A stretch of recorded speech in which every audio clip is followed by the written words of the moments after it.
Javier Milei, o 52º presidente da Argentina. Uma figura que, sem dúvida, tem chamado a atenção do mundo inteiro.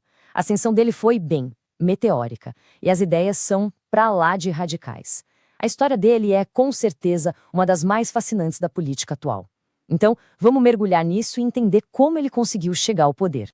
E para a gente já entrar no clima, nada define melhor o tom dele do que o famoso slogan de campanha, né? Eu não vim aqui para liderar cordeiros, mas para despertar leões. Olha, isso aqui não é só um convite, é um verdadeiro chamado às armas, uma convocação. A mensagem era clara. Ele não queria seguidores passivos, sabe? Ele queria despertar uma força política que, na visão dele, estava completamente adormecida. Ok, mas para entender o presidente Milei, a gente precisa voltar um pouco no tempo, lá para o comecinho de tudo. Porque essa persona pública dele, essa figura que a gente vê hoje, começou a ser moldada muito, mas muito antes dele sequer pensar em entrar para a política. Ainda na juventude, ele ganhou um apelido que, olha, parece até que previu o futuro. É louco, ou o louco. E por quê? Dizem que era por causa das explosões de raiva e da retórica superagressiva que ele já tinha desde cedo. E são exatamente esses traços que, anos mais tarde, viraram a sua grande marca registrada na vida pública, né? A trajetória dele é cheia de pontos de virada bem interessantes. Tudo começa, de verdade, em 1989. A Argentina passava por uma crise de hiperinflação absurda, e isso fez com que ele largasse uma possível carreira no futebol para mergulhar de cabeça na economia. Aí, em 93, ele se forma, chega até um estágio no Banco Central da Argentina, mas não deu muito certo. Foi breve e sem sucesso. Ele então vai para o setor privado, para think tanks. Em 2012 já era chefe de estudos econômicos na Fundación Acordar.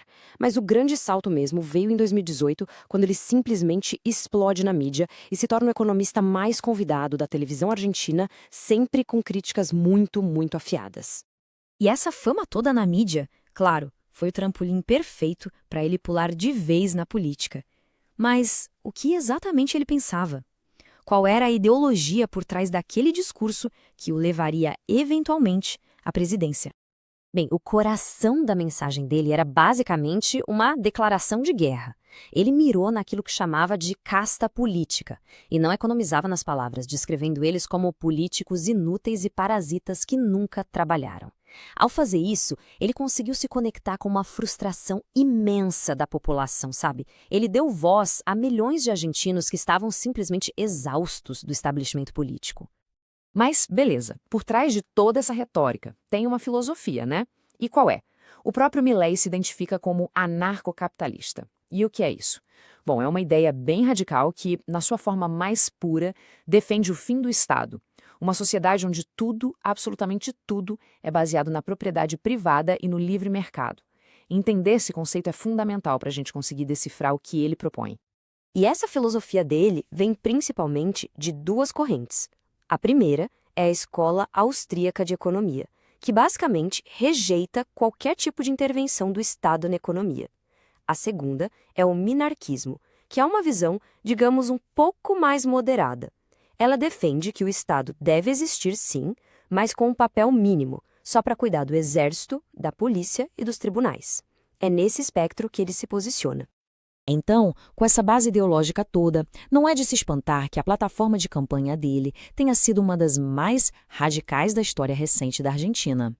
Vamos lá. Na parte social, as posições dele são ultraconservadoras. E, claro, gerarão muita, mas muita polêmica. Ele é contra o aborto sem exceção, mesmo em casos de estupro, rejeita a educação sexual nas escolas, é a favor da venda e distribuição livre de armas de fogo e vai além, defende a legalização do comércio de órgãos. E, para completar, ele nega a existência do aquecimento global, que ele diz ser uma mentira do tal marxismo cultural. E na política externa, a direção que ele aponta é bem clara, um alinhamento forte com os Estados Unidos e com Israel. Ao mesmo tempo, ele já sinalizou uma postura de muita cautela em relação à China.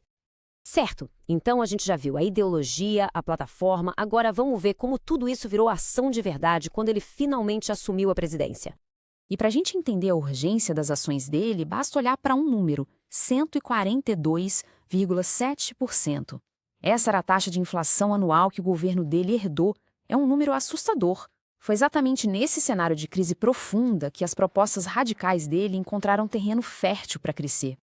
E a solução para isso? Bom, o conceito central do plano dele era a famosa terapia de choque.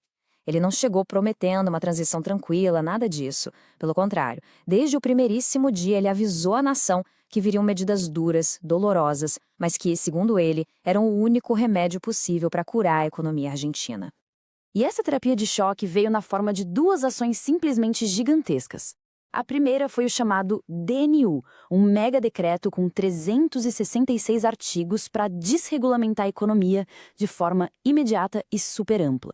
Logo em seguida veio a Lei Omnibus, um projeto de lei ainda maior, com 664 artigos, para reestruturar o Estado argentino de cima a baixo. Agora, talvez o ponto mais polêmico de todos estivesse dentro da Lei Omnibus, a proposta de declarar estado de emergência pública. O que isso significaria? Basicamente, dar ao presidente poderes extraordinários até dezembro de 2025. E, claro, os críticos pularam na hora, classificando a medida como autoritária e inconstitucional. Com tudo isso na mesa, não é nenhuma surpresa que ele seja, hoje, uma das figuras mais polarizadoras da política mundial, né? Ele divide opiniões de uma forma impressionante. E a dificuldade de colocar um rótulo nele é a prova disso. As fontes descrevem ele de várias maneiras diferentes. Ele é chamado de libertário por causa da filosofia econômica dele, é chamado de populista de direita pelo estilo e pela retórica anti-elite, é ultraconservador nas pautas sociais que a gente viu e, ao mesmo tempo, é ultraliberal nas propostas de reforma econômica. É um conjunto de rótulos que muitas vezes parece até contraditório, né? E as críticas, claro, não se limitam só às políticas dele. Muita gente aponta o dedo para o estilo de debate dele, que é visto como agressivo, até insultuoso. Também existem acusações sérias de corrupção dentro do partido dele, de supostamente vender posições nas listas eleitorais. E tem até uma crítica mais técnica, uma certa contradição. Ele usa modelos matemáticos nos textos econômicos dele, algo que a própria escola austríaca, que ele tanto diz seguir, geralmente rejeita. No final das contas, tudo se resume a uma grande questão, que é a que define todo o debate sobre o governo dele. A ascensão de Javier Milei foi uma ruptura drástica, porém necessária, para tentar salvar uma economia que estava em colapso?